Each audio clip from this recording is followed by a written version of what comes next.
So today we will be discussing the life of Lyndon B. Johnson, and I'm Gabi. So,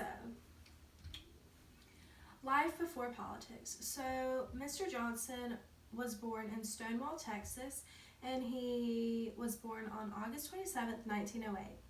So, he grew up on a small farm, and then once he graduated high school, he actually started to take summer courses at Southwest Texas State College for teachers. And he actually ended up dropping all of these classes, and he bought a car with his friends, and they drove to California, and they moved there. And for a while, he worked in his cousin's office, and he did some other odd, bizarre jobs as well. But then in the end, he ended up hitchhiking back home, and he started drinking a lot and getting into fights, and he was just at a very low point in his life. And then he got back on track, actually, and re-attended the Southwest Texas State Teachers College. And he thrived there. He was interested in debate club and politics and student government and things like that.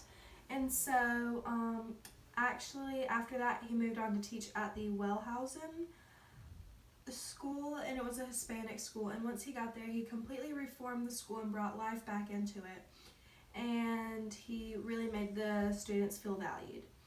But then in the end, he did not feel like that was his ending place where he wanted to be, and so he moved back home. And so once he got back home, his father's friend needed some help with a political campaign, and so Johnson obviously helped him. And his father's friend won the election, and so once he won it, he actually gave a job to Johnson as an aide to answer constituents' calls and letters and such, and every single constituent got an answer back to whatever they had said. And he was very good at listening to the people and making decisions for the people and thinking about them. And so then he got really into politics, and so he wanted to run for Congress since a local Texas congressman had passed. And so he actually ran, and he was a Democrat, and he took that spot, and he won. And then he actually wanted to move on to be a senator, but he did not win that time, and because there was a scandal with another running mate, and then neither of them ended up winning and someone else did. And then he became minority leader and then majority leader once the Democrats won back the House. And so, still being in the House, he got in close with Roosevelt, and he actually won the spot as lieutenant commander. And he got the Silver Star Medal. And so in the end, he did become a U.S. Senator once he got some experience under his belt. And so after his time in Congress, he was Senate Majority Whip, Chair of the Senate Democratic Caucus, Senate Minority Leader, and Senate Majority Leader. So he was very good in that spot in his life. And so then now known President John F. Kennedy, he was running for office, and he actually had a vice president, but he was running behind everyone, and he was not doing very good on the polls. And so they felt like they needed a balance, and so they looked to Lyndon B. Johnson to be a Democratic Southern man that would really help balance and get Kennedy some votes. And that obviously ended up winning, because that year Kennedy became president, and Johnson became vice president to Kennedy. And so then John F. Kennedy was assassinated.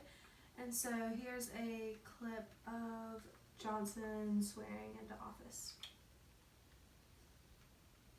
At 2:38 in the forward cabin of Air Force One, a necessary ceremony. I solemnly swear that I will faithfully execute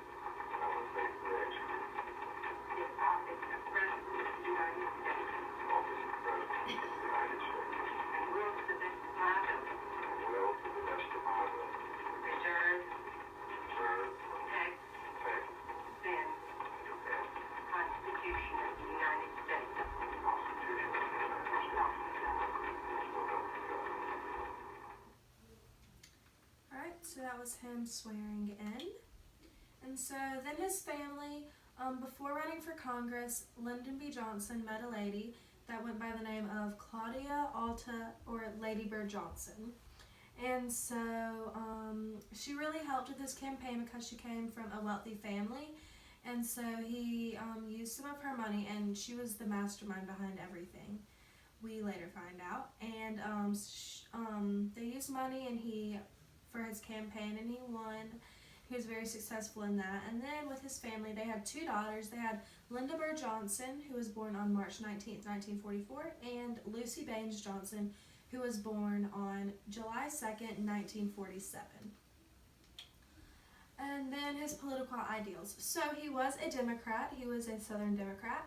He did not really like segregation, and while he was in the House, he voted against all civil rights bills, actually. And then in the end, as he was president, he was an advocate for civil rights, since it was what the people wanted, because he listened to the people. And so he was a very strong-willed man, and he felt like he would do what he needed to get done. And he very much preferred to focus on educating children and fighting the war against poverty. And he really liked to make sure everyone had education and everyone had food. And so he'd rather do that any day rather than conquer land or fight enemies and stuff. And so at the end of the day, he was just simply a Southern man. And so important events during his time in office. So Johnson only became president because of the assassination of President John F. Kennedy, and there are theories that he actually got Kennedy assassinated, but it's iffy on that. And then he signed off on several important bills. So he signed off on the Civil Rights Act, which was a very big deal. He signed off on the Voting Rights Act, Motor Vehicle Air Pollution Control Act, and Land and Water Conservation Fund Act, and the Solid Waste Disposal Act. So he was very into the environment and how what we did affected that. And so he also created Medicare and Medicaid to help the poor and the elders. So controversies he had to face and conquer during his time. He actually had a heart attack and barely survived, and doctors said that they actually did not know how he survived because it was such a severe heart attack. And so he continuously pushed for more and more troops in the Vietnam War, and he did not like having to deal with war, and this really made the people of the United States upset because he was just sending more and more people to get killed.